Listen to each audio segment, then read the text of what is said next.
ఒకటే వస్తుంది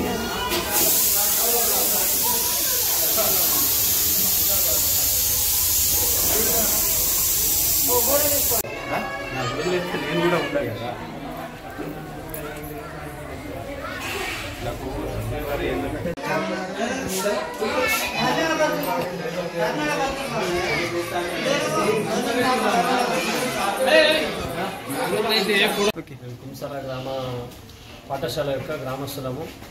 ఏదైతే ఇక్కడ గత కొన్ని రోజులుగా ముగ్గురు ఉపాధ్యాయులతో ఇక్కడ మా పాఠశాల అనేది నడపడం జరుగుతుంది.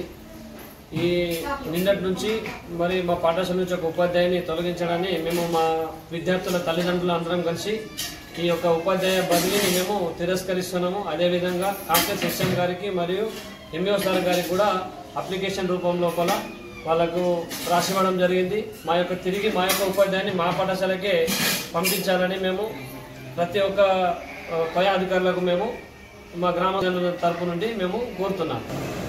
అదేవిధంగా మేము ఇచ్చినటువంటి రాతపూర్వకంగా ఇచ్చినటువంటి లెటర్ని పై అధికారులు తిరస్కరిస్తే దీని పరిణామం వేరే విధంగా ఉంటుంది. మరి మా పాఠశాలకు మా యొక్క పిల్లల్ని కూడా మరి వేరే పాఠశాల లోపల పంపించడం జరుగుతుంది అని మేము గ్రామస్తుల మేము పాఠశాల తల్లిదండ్రులు అందరూ అదే కోరడం జరుగుతుంది.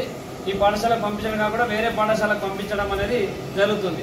ఎందుకంటే ముగ్గురు ఉపాధ్యాయులు ఉంటేనే పిల్లలకు సరైనటువంటి విద్యా బోధన అందుతుంది. కాబట్టి మా యొక్క ఈ నిర్ణయాన్ని పై అధికారులు గమనించి మా పాఠశాలకు ముగ్గురు ఉపాధ్యాయులు యథావిధిగా ఉంచగలరని మేమందరం కోరుతున్నాం.